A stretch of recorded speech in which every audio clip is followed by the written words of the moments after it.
May mga lugar talagang hindi nakakasamang balikan. At para sa akin, isa na doon ang Cordillera. Pareho pa rin ang mga kalsadang paikot-ikot. Pareho pa rin ang malamig na hangin, ang mga pine trees, at mga tanawing parang postcard sa ganda. Pero habang bumabiyaya ko ulit sa parehong daan, napansin ko, iba na ang pakiramdam. Hindi dahil nagbago ang bundok, kundi dahil may nagbago sa akin. Nakakatuwang isipin na kahit ilang beses kang bumalik, parang may laging bagong nakikita. Hindi dahil bago ang lugar, kundi dahil iba na ang paraan ng pagtingin mo rito. Siguro yun ang maganda sa paglalakbay.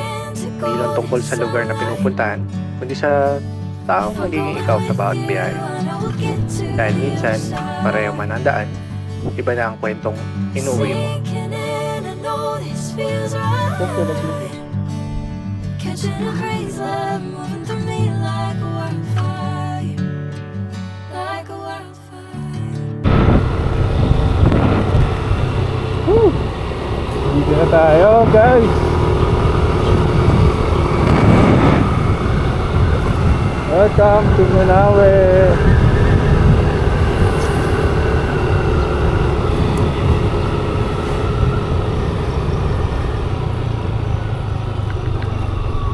You have arrived. Ahon lahat, no, pre? Ha? Ahon lahat. Kaya nga eh. Dami pang kurbada. Bakit ng mga ano, ng mga Daan na. daan?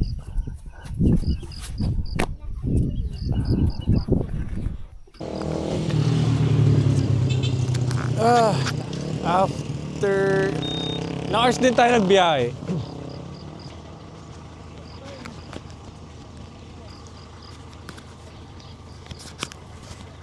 Nine hours. Hati na tayo dito sa Banawe. Angas. So... Yun, ito na yung Banawe Arc. Kasama natin yung tropa. Sonen TV. Tresta Vlogger. Geraldo Lacuachero. And us. So, meron tayong bagong tropa pala. Si Bap. Si Kuya Romel. So, dito lang tayo. Nasa Banawe na tayo ngayon. Hanap muna tayo ng kakainan natin. So, tamang pahinga muna saglit. Then, in a while, siguro papalipad lang si Tres ng drone niya saglit. So, nadaanan natin to. Nung nakaraan pumunta tayo dito, kung matatandaan nyo, hindi pa yan gawa. Parang nire-renovate yung arko niya. So, ngayon, tapos na siya. Ayan. So, ang gagawin natin ngayon, papahinga konti, tapos kain ng breakfast, almusal. Tapos rekta na tayo. So, papunta nga pala tayo ngayon sa Lake Tufob. So, yung Lake Tufob is lake siya sa taas or sa loob ng bundok or napapalibutan siya ng bundok. So, hindi ko alam kung ano yung itsura nun o ano yung expect natin. Bahala na. So, raw camping.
Hello.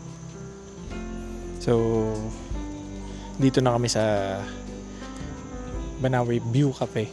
So, dito kami nag-stop over ni Gege nung kumain kami para nung papunta kami sa Gada. So, yan. Dito rin kami nag-stay. Pero ngayon, yung rice terraces is mas green siya compared to dati. Kasi feeling ko dahil bagong tanim yung mga palay. Ayan. So, green na green. And so far, hindi naman kami inulan sa biyahe namin. Good thing. Mukhang swerte si Sonen talaga sa biyahe. So ngayon, magbe-breakfast na kami. Kakain lang kami ng breakfast namin. And then, after this one, rekta na tayo sa Lake Tufub. And then, the rest, let's enjoy the day. And let's appreciate yung nature. And patapos na rin ang summer. Kaya sulitin na natin tong last days natin para sa bago mag-tag-ulan or bago mag-uulan ngayon. So, napaka-solid yung view natin dito. Tignan nyo naman. Grabe. Super solid. Kita-kits tayo mamaya.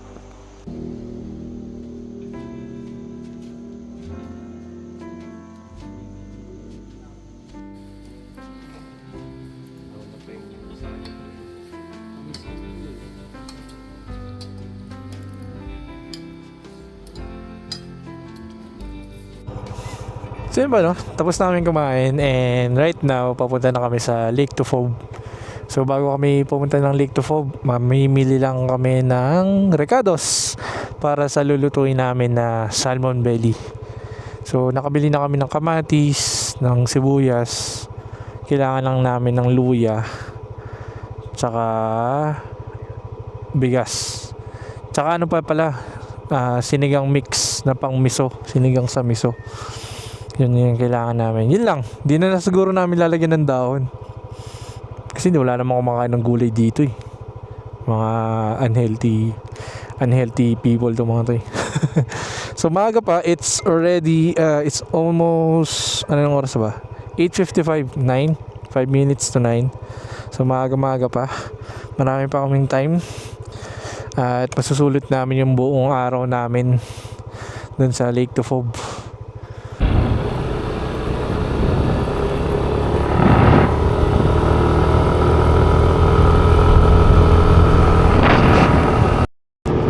Grabe oh, solid ang view natin. Sobrang ganda. Kitang kita yung mga kabundukan ngayon. May clearing, ganda oh. Woo!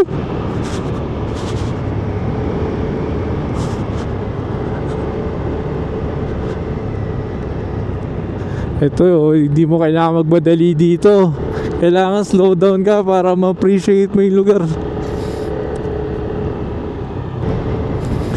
So meron pa rin mga mangilan-ngilan na parang landslide pa dito, pero hindi na ganun kalala tulad nung last time. Siguro dahil nung nag-summer, natabi na nila o naayos na nila. Kasi nung huling punta namin dito, nung nagsagada nga kami, medyo maraming landslide.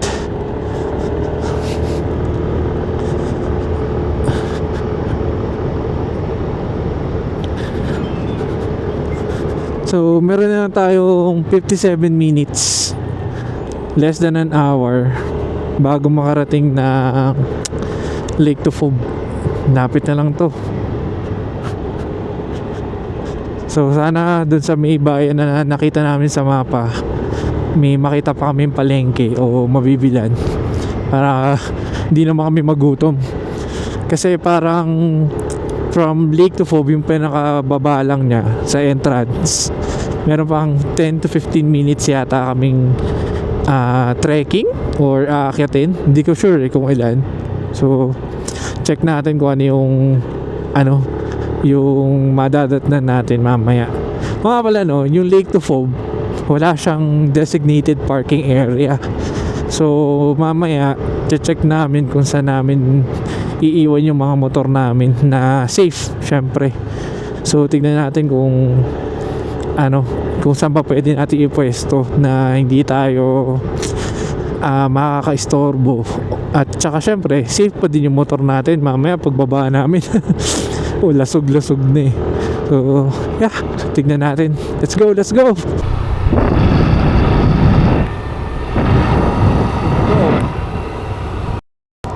Sobrang solid ng view. Ganda. Ganda pa ng daanan dito. Yun. Grabe yung yung mga kabundukan ngayon. Punong-puno. Punong-puno ng mga puno. Green na green. Green na green. Grabe. Pero hindi rin naging madali ang buong biyahe. May mga bahagi ng kalsada na may bakas pa rin ang landslide. At may mga ilang lugar na sira-sira pa rin ang daan. Kaya kailangan talaga magdahan-dahan at maging maingat sa pagmamaneho.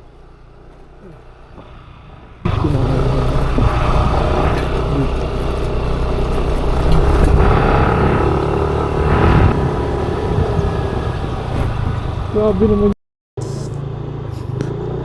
Udada. Grabe oh. Nakakatakot. Halos wala nang laman yung ilalim ng lupa. Yeah. Katakot yun ah.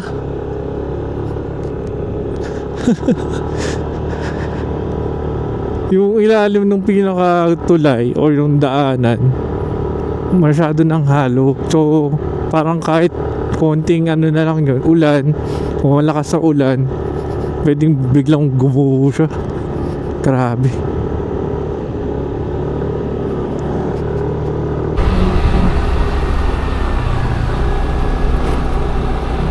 Seryoso ba yan?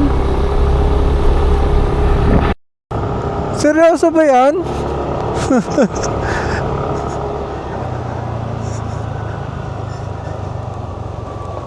Grabe naman yan.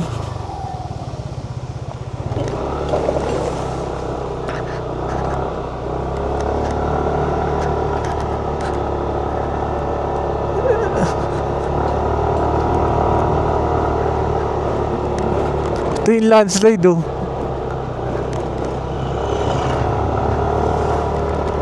Grabe.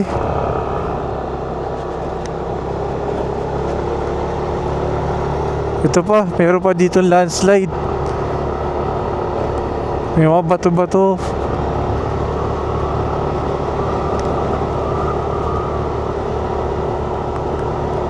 So imagine ninyo kung maulan tapos ganyan, 'di ba? Sobrang delikado.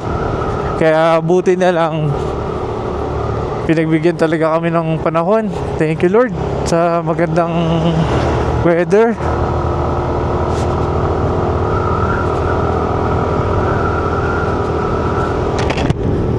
Kaya dapat talaga pinapangalagaan natin yung kalikasan kasi iba siya humagupit.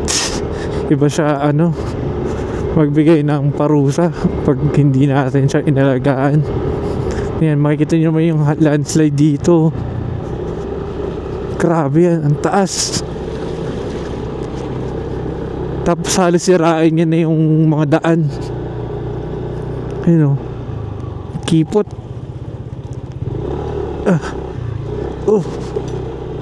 Oh. Grabe.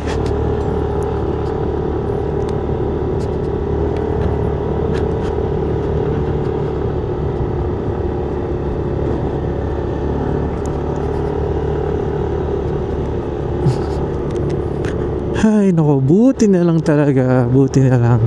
Thank you, thank you.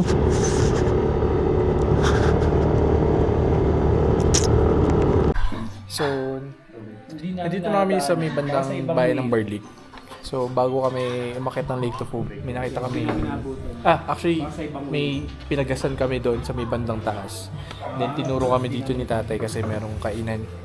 So dito naman na kami magla-lunch para busog na kami pag-akit namin. Then pag-akit namin doon, magluluto na lang kami ng baon namin na salmon belly tsaka yung bibili namin dito na smoked meat. Ayan. So ito yung pag-akit natin, spam. Yung tropa, boneless bangus. Ayan. So kaya muna tayo, tapos update namin kay mamaya.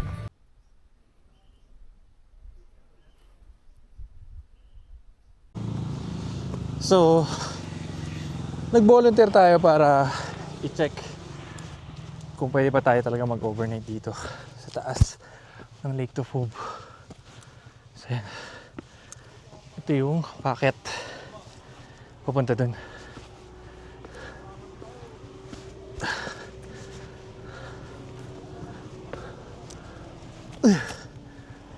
Wow, grabe naman niya. Grabe.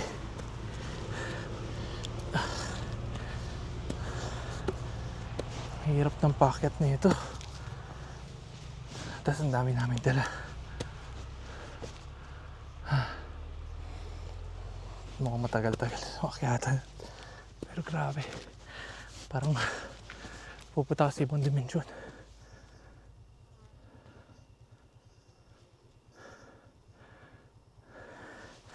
Alam mo yung mga movie na may El Big Soto dati. Parang ganun. Taas!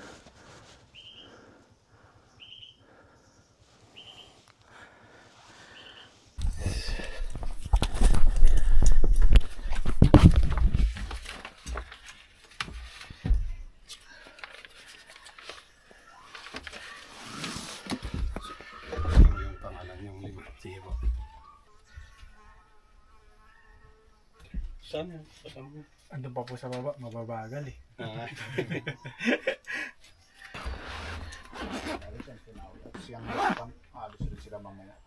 May youth camp po. Standby lang. Whole day yan po sila. Pero pwede na po kami makita. Oo, pwede. Sige po. Ano pong pangalan niyo ulit ay? Morley. Morley.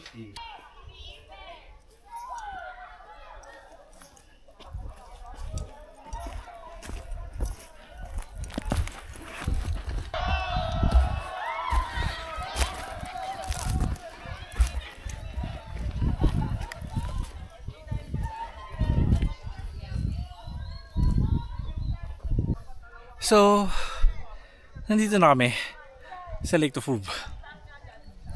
Hindi ko na-expect na sobrang magiging challenging din yung pag-akit dito.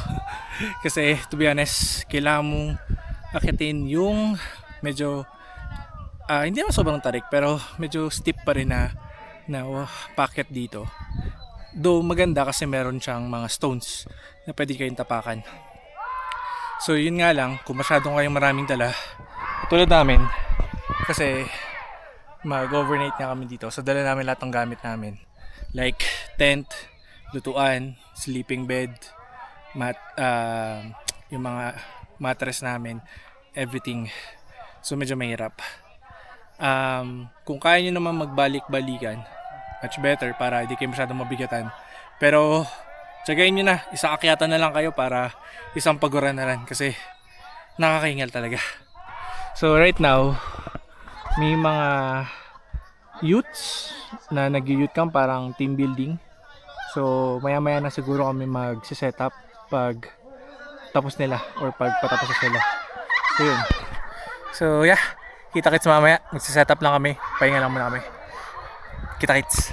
Yung chick boy.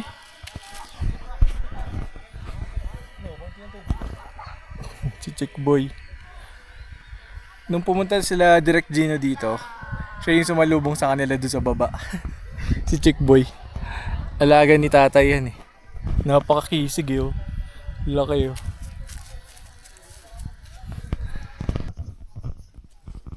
Chick Boy, tirahin mo yun eh.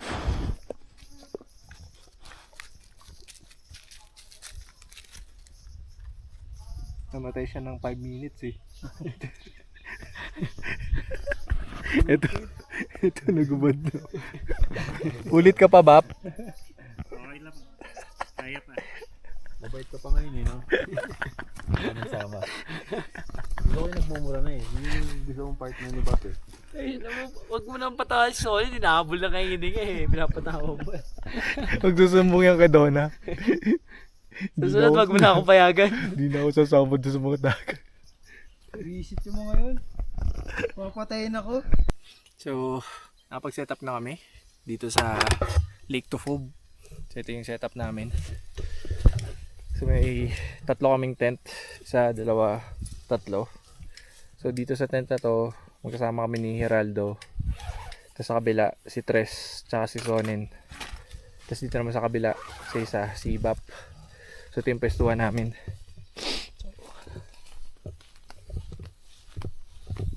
Yan. So ito yung setup namin. So may dalawang kaming tarp na nilagay. Protection sa init, tsaka sa ulan. Kung sakasakaling umulan. Sa ngayon, medyo makulimlim yung langit. Pero kanina, okay naman. So far, so good.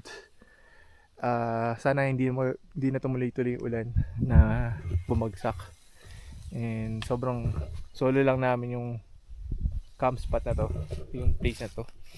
Mga pala no, pag pupunta kayo dito, ang entrance fee is, kung whole day lang kayo, is 50 pesos. So yun. And if mag-overnight naman kayo, it's 150. So make sure lang na kapag umakyat kayo dito or pumunta kayo sa Lake Tufov, is dala nyo na lahat ng mga kailangan nyo. Kasi mahirap mag-akyat baba. So far, yung lake is medyo tuyo. Meron pa rin namang water. So lapitan natin. So yan. Yan lang siya. Kasi dahil summer, medyo tuyo pa yung, or hindi ganun kalalim yung lake. Pero sabi ni tatay, yung pinaka-caretaker dito, minsan maabot yan doon, dude, sa taas. Yan. Yan dyan. Palibot. So, ganun kataas siya. So, yeah. And we're just gonna enjoy the place. Right now, it's 3:07 in the afternoon. And wala lang kaming gagawin dito kundi mag-relax, mag-chill. And ano yun lang yung nature, idamdamin lang yung nature. Kumbaga. So ito yung parang huling habol namin sa tag-init kasi it's almost rainy season na dito sa Pilipinas, no? Actually may bagyo nga eh. Buti hindi masyadong ramdam dito sa Benguet, sa Cordillera. But overall, sobrang solid na experience namin. Hindi naman kami masyadong nahirapan dun sa kalye, sa biyahe namin. Sobrang goods lang. May mga few stops lang kaming pinuntahan, pero since napunta na namin yun dati, at sobrang saglit lang talaga ng mga hinto namin. So ito talaga yung pinaka main itinerary namin for the ride na to, or for the anniversary ride natin. So yun. So yeah. Duto lang kami ng food. Then mamaya update namin kayo.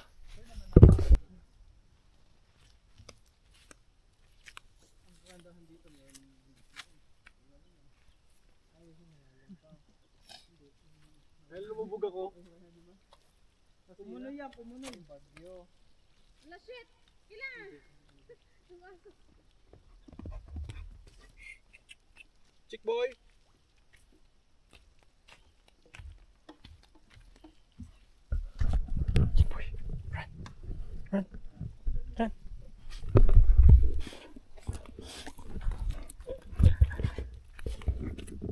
So dito sa Lake Tufov, pwede mo siyang i-consider na parang mossy forest. Or actually mossy forest din eh. Kasi makikita nyo dito, yung mga puno is merong mga moss, or ano ba Tagalog ng moss?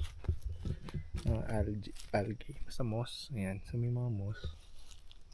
Makikita nyo din dun sa mossy forest na to, or dito sa mga puno, is meron siyang parang mga tumutubo na ayun, parang mini berries. Hindi ko alam kung anong tawag dito. Kung alam nyo kung ano yung tawag dyan, pa-comment naman. Astig.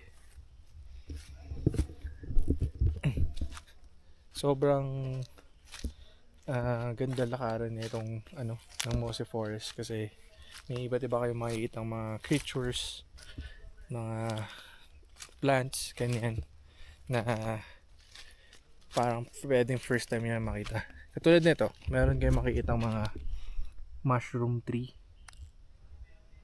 Ayan. So, may mga mushrooms na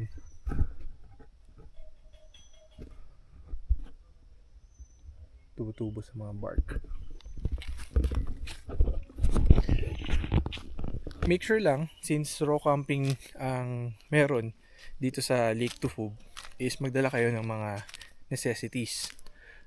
tulad ng insect repellent, ng mosquito, anti-mosquito bites, or katol. So, yun yung mga dalhin nyo. Kasi, yun, medyo since nasa forest kayo, nasa nature, hindi maiwasan na may mga ganun. May mga malangaw, malamok, tsaka, syempre, may mga insekto. Kaya, ingat din kayo sa paglalakad, lalo at hindi naman natin sa masyadong gamay or hindi natin alam kung ano yung meron dito sa lugar na to. So, yun. So, feel free to explore, to, yan, katulad niya, may langaw.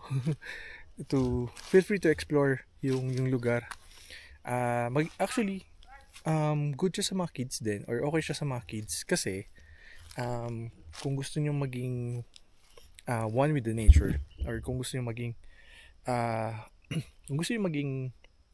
ma-appreciate ng mga bata yung nature at makapagtakbo-takbo sila ng malawak na field, pwede dito. Actually, may swing din doon. So mamaya papakita ko sa inyo. May swing din doon. And yun nga, may lake. Sa lake, pwede kayo mag-kayak or mag-boating. So pwede kayo mag-paddle doon. And then, yun, boating lang kayo. So, yeah. And yun, respect the place lang. Make sure lang na hindi kayo mag-iwan ng kalat. Make sure na hindi rin kayo tawag dito, magpuputol ng mga puno or magbasta-basta lang na kukuha ng walang paalam. So, make sure lang na magpapaalam muna kayo. Kaya, yan. Tapos, o nga pala, no, tawag dito, yung water niya is merong parang galing bukal. So, merong hose actually na sabi ni tatay, drinkable siya. Okay, pwede naman siyang inumin. Pero, ingat din, syempre, kasi hindi natin alam kung gaano ka-safe yung tubig na yun. Pero, since sabi nga nila is na nadidrink naman or naiinom naman, yun, pwede, punta natin yun. Ayan. So, ito yung field. Ayan, napakalawak. So, ito yung forest. Kita niyo yung forest.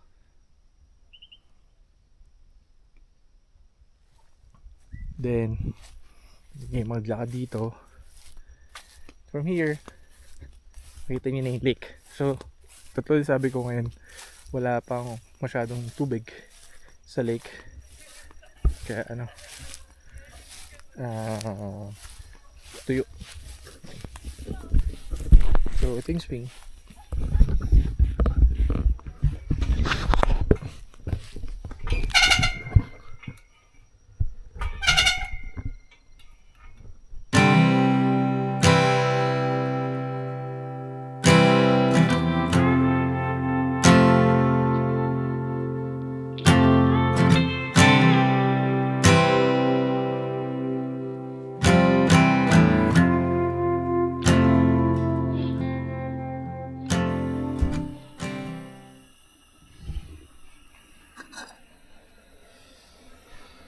Sinigang sa miso.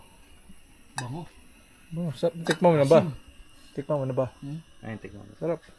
Mamaya na. Ubusin ko yung sabaw niya. Saan mura? Partida yan Hindi pa kompleto yung merkado. Wala yung sinigang sa miso. Walang Hindi, gulay. basta may kamatis, boy. Huli yan. No, Bob? Anong Bob? Sino ba si Bob? Bob. Tawag ko sa kanya, Bob.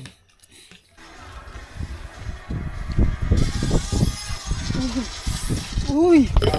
Nakashort pa ako. Lamig ba? Oh, walang jacket Ang jacket. O sige, nakaubad Oo, maka naka-boxer lang ano? Good morning sa inyo guys. So, yeah. Right now, it's already 6:16. Alas 6 na ng umaga. And this is the place or ito yung itsura niya pag umaga. Sobrang tahimik.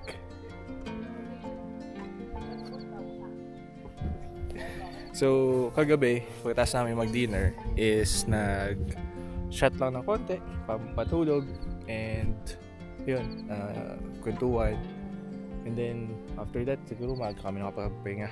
Around magna-9, natulog na din kami kagad kasi sobrang pagod din yung biyahe namin dahil nagsimula kami ng 8:30 sa Manila, and then dumating kami dito around mag-alauna na.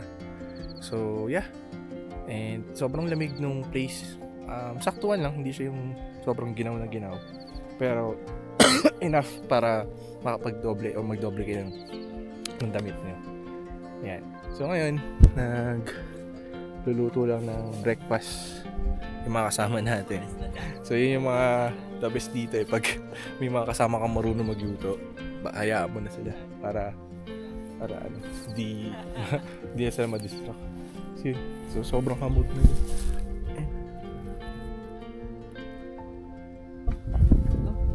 Gogo ko dalawa. Wala nang mawakan yan. Tumbler ko po. No? Pack up na tayo. Make sure walang naiwang Ano dadali mo? mga basura. Leave Uy, as it is. wala kang plastic. Ayun, itim. So pag akit pala kayo dito or bago kayo pumunta doon sa pinaka-lake, register muna kayo kay tatay. Yan. Sa kubo na yan.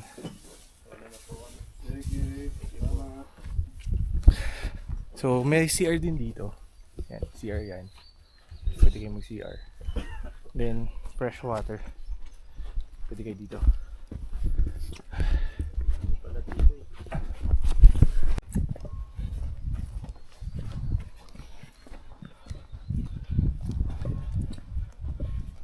$7:35.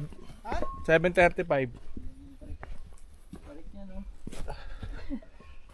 Sobrang baba. Ano natin? Dari ko. Ano, tulakan? Para mabilis. Tulakan. Tulakan para mabilis. Imagine ninyo na lang. Kahapon, ang kalbaryo namin dito. Dami pa namin dala. Bumaba pa ulit kami ni Charles dito. Mamalik namin yung gamit. Yung mga kulang namin sila. Uy, nadulas.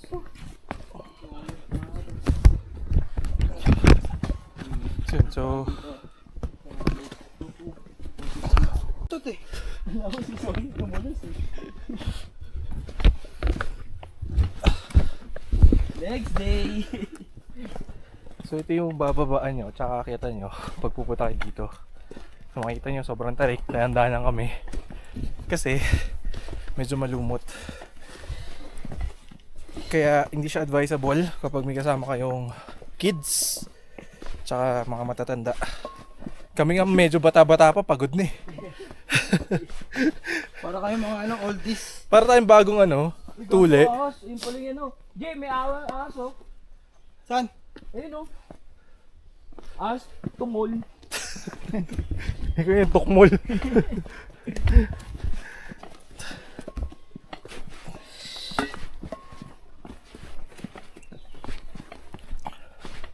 Yun. So, nagpark nga lang pala kami dito sa kalye. So, kung may dala kayong sasakyan, ganun din yung mangyayari. Ipapark nyo lang siya sa kalye. Kung whole day lang naman, hindi nyo need masyado mag-alala. Pero kung mag-overnight kayo, yun lang. Risk. Medyo i-risk Take a lang. risk. Take a risk lang talaga. Hindi nga namin sure kung nandun pa yung mga motor o buo pa eh. So tingnan natin later.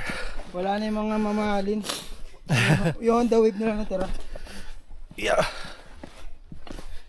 Uy, nandun pa yung mga motor! Yay! Buo!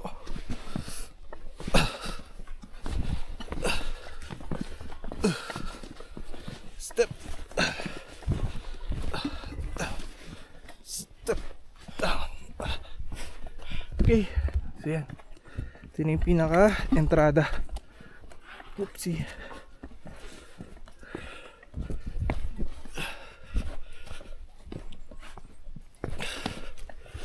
So, kung siguro estimate natin, good 10-minute walk yung trek pataas Depende kung gaano kayo kabilis umakyat. Pero nakakangawit siya, masakit sa legs. Lalo na pag marami kang bit-bit. Kaya travel light, pack light. Pero make sure lahat ng mga necessities na kailangan nyo, dala nyo na. Para di doble pagod. Let's go! Ayan. So dyan lang kami nag-park. Tindaanan. So yan.